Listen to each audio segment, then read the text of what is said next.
민주당 같은 경우는 조금 전에 의총 열고 입장을 낸 거 보니까 대통령의 즉각 퇴진을 요구를 하고 있어요. 근데 스스로 네. 물러나지 않으면 우리가 탄핵 절차에 들어갈 수밖에 없다.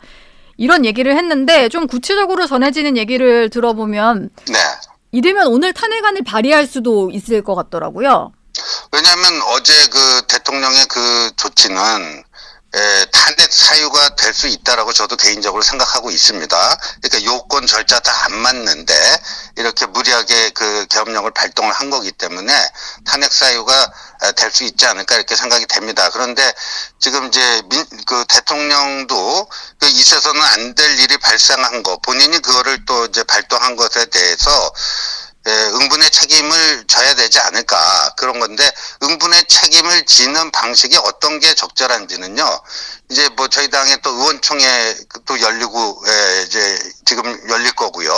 네. 그래서 거기서 아마 이제 총회를 최고위원회 또 의원총회 오늘 이제 연달아 열리기 때문에 거기서 좀 총의를 모으지 않을까 싶습니다. 근데 대통령 탄핵 요건은 조금 더 엄격하다 보니까 국회에서 3분의 2, 재적의원의 3분의 2 동의가 필요하잖아요. 네. 그러면은 민주당 의석만으로는 당연히 안 되고 야당이 똘똘 뭉쳐도 일단 192석이니까 네.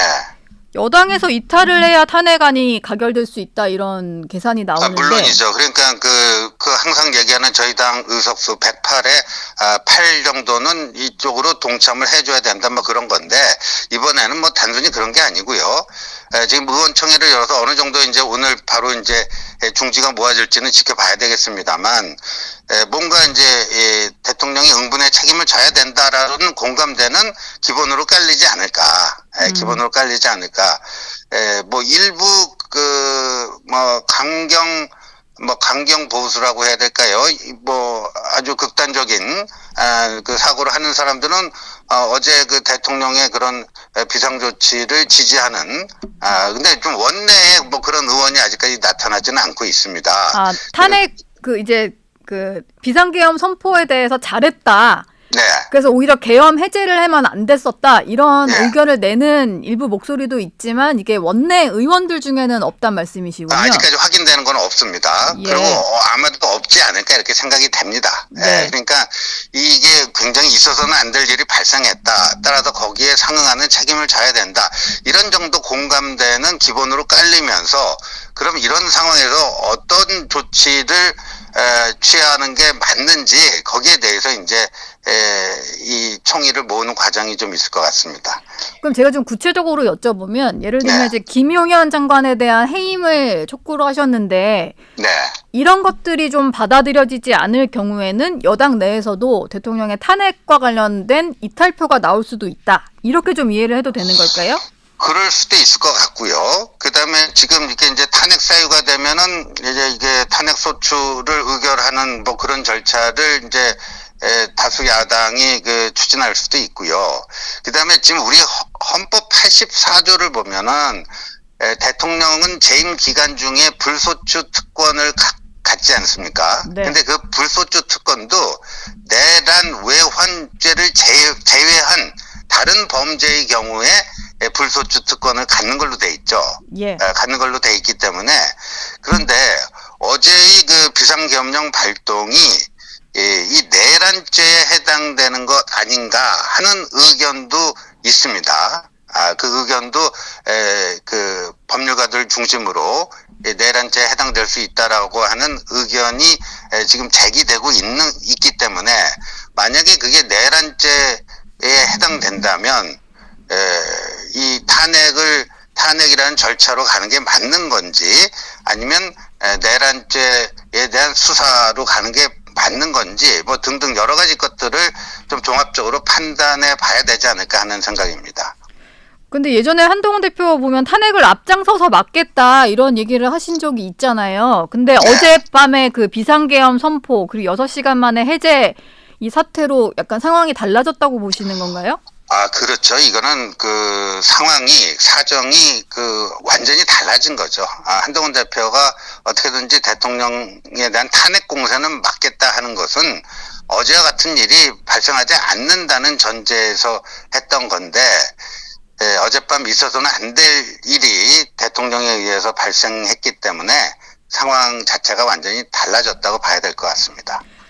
그런데 일각에서는 이런 얘기를 또 할 것 같은데 이재명 대표의 사법 리스크가 완전히 해소된 것도 아니고 일부 무죄를 선고받긴 했습니다만 유죄 선고된 공직선거법 사건 같은 경우에는 피선거권이 10년이나 박탈될 정도의 중형이 선고됐잖아요. 네. 근데 이런 식으로 아무리 뭐 비상계엄 절차에 있어서의 문제가 좀 있다 치더라도 여당까지 이렇게 대통령을 비판하는데 좀 목소리를 내다 보면 이게 결과적으로 이재명 대표만 좋은 일을 할 수 있다. 이런 우려는 좀 있을 것 같아요. 뭐 일각에서는 그런 우려가 있는데요. 이재명 대표의 그 사법 절차와 어제 있었던 일에 대한 대통령이 책임지는 거는 완전히 독립적인 별개의 그 것이죠. 사안 자체의 성격이 그렇고요.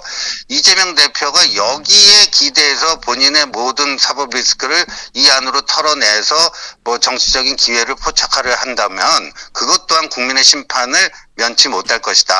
그러니까 어제 그 비상계엄령 발동에 대한 책임은 책임대로 대통령이 져야 될 부분은 그거는 해 나가되 이재명 대표는 또 자기 그 대한민국은 법치국가 아니겠습니까? 정해진 그 순서에 따라서 재판 정상적으로 받고요. 그리고 재판 결과에 승복해서 거기에 따라서 뭐 차기 대선 출마 여부가 결정되는 게 그게 지극히 대한민국이 정상 국가임을 보여주는 증표 아니겠습니까? 이재명 대표가 어제 이 대통령의 비상계엄령에 올라타서 자신의 모든 사법 리스크를 여기다 탈탈 털어가지고 뭔가 정치적인 호기를 그거를 하려고 호기로 그 악용하려고 한다면 예. 아까도 말씀드렸듯이 거기에 대한 국민들의 준엄한 심판이 또 있을 거라고 봅니다. 저는 이제 어제 밤부터 오늘 새벽까지 가장 궁금한 게 이런 건데요. 대통령이 법조인 출신이고 또 법과 법치주의 상당히 강조했던 대통령으로서 이게 이런 식의 비상계엄을 선포했을 때 요건이 맞았느냐 이런 논란이 있을 거를 예상 못했을 것 같지도 않고요. 네. 그리고 무엇보다 중요한 것은 이제 현재 의석수가 야당이 훨씬 많다 보니까 이게 국회에서 본회의만 제대로 열리면 그 해제 요구안이 가결될 거라는 것은 예상했을 수 있을 것 같거든요. 네. 근데 이게 며칠 가지도 못하고 6시간 만에 이렇게 해제 요구안을 수용해야 되는 이런 상황까지도 좀 염두에 뒀을 텐데 네. 그럼에도 불구하고 한밤중에 비상계엄을 선포한 이유는 어디에 있을까요?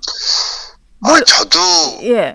그 정신세계를 도저히 이해할 수가 없고 또 설명이 불가능합니다. 사실상 이렇게 합리적으로 사고를 해보면 지금 우리 앵커께서 말씀하신 어차피 그렇게 단행을 하더라도 지금 이렇게 될 수밖에 없다라는 것을 조금만 생각해보면 다 깨달을 수 있는데 왜 이렇게 실현 달성하기도 어려운 굉장히 힘든 이런 거를 이렇게 했는지 뭐 암만 이해하려고 해봐도 이거는 뭐 정상적인 판단이 아니었다 이렇게 보여집니다.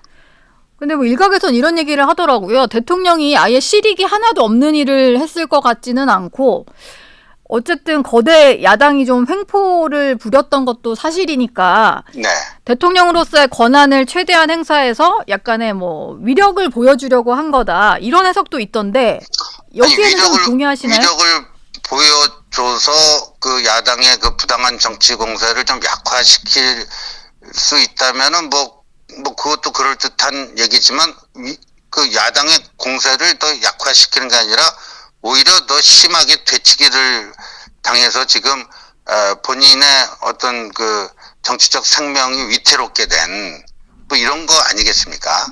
그러니까 아까 같은 해석은 사실상 성립이 안 되는 것 아닌가 이렇게 보여집니다.